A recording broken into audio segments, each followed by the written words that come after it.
Bab 41. Kau pamer padaku. Setelah kejadian yang bisa dibilang sangat lucu, akhirnya Cira bisa kembali lagi mengajar Gio. Denisa terus merengek pada Arun karena ketakutan. Tapi Arun bersikukuh bahwa tidak ada hantu dan Pak Cokro itu meninggalnya sudah lama sekitar 2 tahun yang lalu. Jadi tidak mungkin gentayangan. Merasa seperti ada yang sengaja membuatnya takut membuat Denisa pergi liburan ke Bali untuk menenangkan diri akibat kejadian hantu jadian bikinan Omar. Ia perlu pikiran yang jernih untuk menyusun strategi. Sore itu Gio berada di rumah bersama Cira, ia berencana untuk tidur di sana dan Arun juga mengizinkannya. Aku senang ibu bisa mengajarku lagi. Kenapa? Aunty Denis tidak bisa menjawab semua pertanyaan dariku. Itu karena Aunty bukan seorang guru, tapi seorang model. Terus kenapa Po menyuruhnya untuk mengajarku kalau ternyata dia bodoh? Jangan seperti itu Gio, setiap orang punya kelebihan dan kekurangan. Aunty Denis akan pintar beberapa bahasa. Dan ayahmu sendiri sudah mengakui kepintarannya. Gio memeluk Cira. Aku tidak peduli dengan apapun, aku mau ibu yang mengajariku mengenal semua yang ada di dunia ini. Cira membalas pulekan Gio dengan penuh kehangatan. Mau makan apa buat nanti malam? Tanya Cira. Bagaimana kalau telur dadar spesial buatan ibu? Kenapa telur terus? Bagaimana kalau menunya kita ganti dengan ayam? Dibuat apa? Sudah kamu tunggu saja di sini pasti enak. Baiklah, Cira segera pergi ke dapur dan mulai berkutat membuat masakan berbahan dasar ayam. Hanya membutuhkan waktu sekitar 30 menit jadilah sebuah masakan spesial buah Gio. Apa ini? Chicken katsu isi keju mozzarella, ucap Cira. Ayo makan, aku jamin kau pasti suka. Gio mulai mencoba sesuap dan, enak, pujinya. Aku suka. Makanlah yang banyak. Abis itu ibu akan menceritakan sebuah cerita yang pasti kamu suka. Setelah makan malam dengan masakan berbeda, Cira duduk di sebuah sofa panjang. Duduklah di sini. Gio naik ke pangkuan Cira. Cerita apa? Ini mengenai masa kecil Albert Einstein, seorang anak yang dulu tidak mau bersekolah tapi karena ketekunan, kasih sayang dan perjuangan orang tuanya ia bisa menjadi anak yang jenius. Aku mau seperti itu. Baiklah, kamu dengarkan cerita ibu. Gio bersandar pada Cira dengan penuh kelembutan. Cira mulai bercerita, bahkan terkadang ia membelai rambut Gio. Tak berapa lama Gio tertidur dan Cira juga mengantuk. Mereka berdua tidur di sofa. Seorang pria mendekati mereka. Dengan perlahan menggendong Gio dan memindahkannya di kamar. Tak lama kemudian pria itu memandangi Cira. Setelah sekian lama akhirnya aku melihatmu lagi. Aku merindukanmu Cira, gumam Arun. Dengan perlahan Arun menggendong Cira dan membawanya masuk ke dalam kamar. Meletakkan tubuhnya dan menyelimutinya. Pagi itu Cira terbangun dengan perasaan tidak percaya. Sepertinya tadi malam ia dan Gio tertidur di sofa, kenapa sekarang bisa pindah di kamar? Apa mungkin dia lupa kalau sudah pindah ke kamar sendiri karena tubuhnya sangat lelah? Cira turun dari tempat tidurnya segera mandi dan membuat sarapan untuk Gio.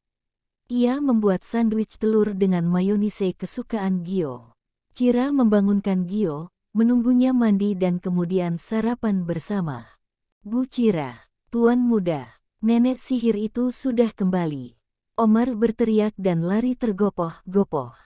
Nenek sihir, siapa? Tanya Cira. Omar mengatur napasnya sebelum menjawab pertanyaan Cira. Itu, Nona Denisa. Oh Nona Denisa, aku kira siapa? Bu Cira tidak terkejut.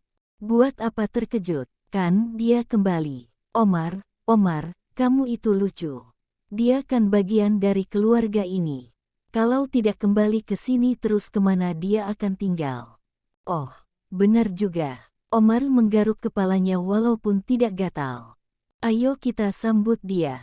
Cira menggandeng tangan Gio dan melewati Omar yang masih kebingungan. Gio dengan tertawa berbisik lirih pada Omar. Dasar bodoh, cibirnya. Saya tidak bodoh Tuan Muda, hanya belum mengerti. Itu sama saja. Sementara itu, akhirnya kita kembali ke sini. Iya Nona, kita harus lebih waspada agar jangan sampai mereka punya kesempatan menyingkirkan kita, ucap Billy. Kau yang harus waspada tolol. Ingat ini semua terjadi karena ketololanmu, kau penakut. Maaf Nona, Billy janji akan lebih berhati-hati dengan jebakan mereka. Ya sudah ayo kita masuk, tuh Arun sudah berjalan ke arah sini. Billy keluar dari mobil diikuti Denisa di belakangnya. Bagaimana liburannya? Menyenangkan Arun. Pikiranku menjadi lebih tenang. Baguslah, ucap Arun. Fahri, Jono, bawa koper Cira ke kamar, perintahnya kemudian. Cira, mata Denisa terbelalak seakan tidak percaya bahwa nama itu bisa keluar dari mulut Arun. Seakan ketahuan siapa yang ada di dalam pikirannya, Arun segera meralatnya. Bawa ke kamar Nona Denisa. Baik Tuan, jawab Fahri dan Jono bersamaan. Istirahatlah Denis, ada pekerjaan yang harus aku selesaikan. Arun segera meninggalkan Denisa dan Billy sendiri. Denisa memperhatikan kepergian Arun dengan tatapan tajam. Tampak kekesalan tergambar di wajahnya. Tenang Nona, kita balas perbuatan mereka, bisik Billy seakan tahu apa yang ada di pikirannya. Gadis kampungan itu tidak bisa aku anggap remeh. Dia bukan lawan yang sepadan untuk Nona, buat apa Nona turun tangan sendiri. Itu hanya akan mengotori tangan Nona yang lembut ini. Serahkan semua pada Billy. Ingat jangan sampai gagal lagi. Tidak akan Nona, jawab Billy. Mereka segera masuk ke dalam kamar. Arun berjalan menuju ke perkebunan. Ia sepertinya harus membersihkan namanya dari wanita yang bernama Cira. Entah kenapa ia selalu salah menyebut nama. Memang selama Cira tidak mengajar Gio, Cira tidak menampakkan batang hidungnya. Terus terang saja Cira agak marah dengan keputusan Arun yang menskorsing dirinya. Ia sengaja tidak menampakkan diri dan hanya berdiam diri di dalam rumah. Waktu 1 minggu menurutnya waktu yang sangat lama. Tadi malam ia sengaja mencuri lihat keadaan Cira. Sepertinya ia tidak terlalu bersedia aku skorsing. Po, panggil Gio, anak laki yang menggemaskan itu berlari ke arah Arun. Ia melompat ke dalam pulekan Arun. Hei, anak Po, terima kasih sudah membuat Bu Cira menjadi guruku lagi, ucap Gio sambil mencumi kedua pipi Arun. Cira yang berjalan di belakang Gio hanya tertunduk saja. Kalian mau belajar? Belum, kami mau melihat Onti Denisa yang baru saja pulang dari Bali. Oh, hanya itu yang keluar dari mulut Arun. Ia bingung harus memulai percakapan dari mana. Kau juga akan menemui Denisa. Iya Tuan, jawab Omar. Bukan kau tapi Cira. Cira mendongakkan kepalanya dan menjawab dengan singkat. Iya. Akan belajar apa nanti? Aku mau matematika Po, jawab Gio. Bukan kamu Gio tapi ayah, tanya pada Bu Cira. Arun menatap tajam ke arah Cira seolah menuntut sebuah jawaban. Kalau Gio meminta belajar matematika, maka saya akan mengajar matematika. Sudah makan? Tanya Arun lagi. Semua terdiam karena pertanyaan Arun ini membingungkan. Mau tanya ke siapa sebenarnya? Sudah makan, ulangnya. Gio dan Bu Cira sudah. Saya yang belum Tuan. Omar akhirnya menjawab. Dia menjelaskan semua agar Arun tidak mengulang pertanyaannya lagi. Kenapa kau suka menjawab pertanyaan orang, Omar? Saya Tuan. Oh saya bingung, karena dari tadi Tuan tidak menyebut nama. Jadi saya pikir itu pertanyaan untuk umum. Hehehe. Cira ikut aku. Tapi saya mau mulai bekerja Tuan. Kau tidak mau menuruti perintahku. Cira terdiam dan memutuskan untuk menuruti perintah Arun. Gio, ibu pergi dengan Pomu dulu. Baiklah Bu Cira. Ayo Omar. Gio pergi bersama Omar menuju ke rumah utama. Apa yang mau Tuan bicarakan? Cira memulai pembicaraan. Kau marah padaku? Tidak Tuan, saya tidak berani. Sikapmu yang acuh padaku, bukankah itu artinya kau marah? Cira menghela napas panjang. Sedikit. Kenapa? Lagi Tuan tidak memberi kesempatan saya untuk membela diri. Tapi memang saya akui saya lalai dan menyesal kenapa harus menerima telepon dari Tuan Bian. Saya bersumpah kami tidak bicara banyak karena telepon dari dia. Tapi saya juga sudah mematikan saklar listrik jadi aman untuk Gio. Cira menjelaskan apa yang sebenarnya mau ia sampaikan sejak lama, tapi sayang sekali saat itu ia tidak diberikan kesempatan untuk bicara. Saya minta maaf Tuan, saya berjanji tidak akan lalai menjalankan tugas dan tanggung jawab saya. Tapi tolong jika ada masalah biarkan saya juga menjelaskan. Arun hanya diam mendengar penjelasan Cira. Dari sorot matanya Arun bisa melihat bahwa Cira benar-benar menyesal.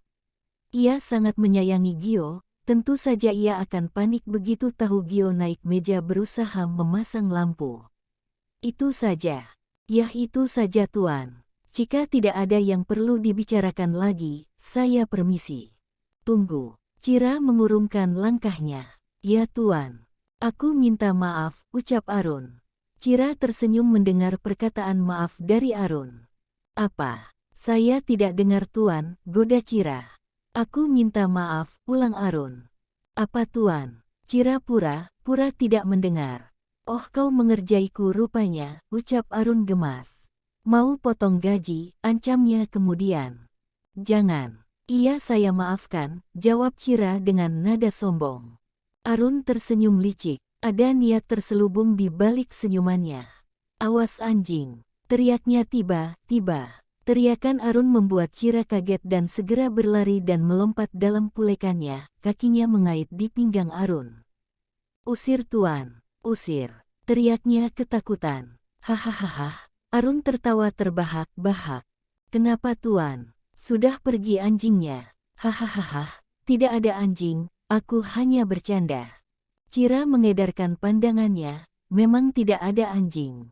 Sialan Tuan mengerjaiku pikir Cira. Ia segera melepaskan tangan dan kakinya turun ke bawah. Gak lucu, ucap Cira ia segera pergi meninggalkan Arun yang masih terus tertawa. Hei, aku hanya bercanda Cira. Cira mengacuhkan panggilan Arun dan pergi menuju ke rumah utama, tampak sepasang mata geram melihat kedekatan mereka berdua. Nona, ini sudah keterlaluan, ucap Billy. Kau benar, kita jalankan rencana berikutnya. Baik Nona. Malam itu Denisa mengajak Arun makan malam spesial. Billy sudah mempersiapkan meja dengan 2 buah kursi di taman dekat perkebunan. Tempat itu disulap menjadi romantis dengan dihiasi lampu temaram.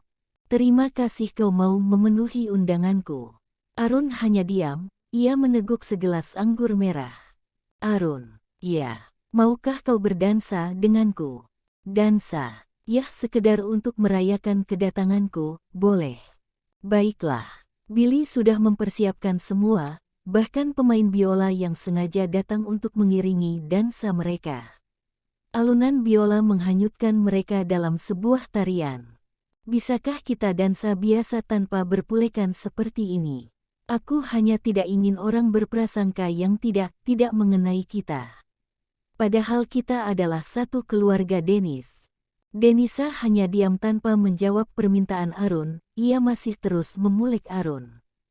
Sementara itu, handphone Cira berdering. Siapa malam begini telepon, gumamnya. Dan ternyata Billy. Halo Cira, Tuan memanggilmu.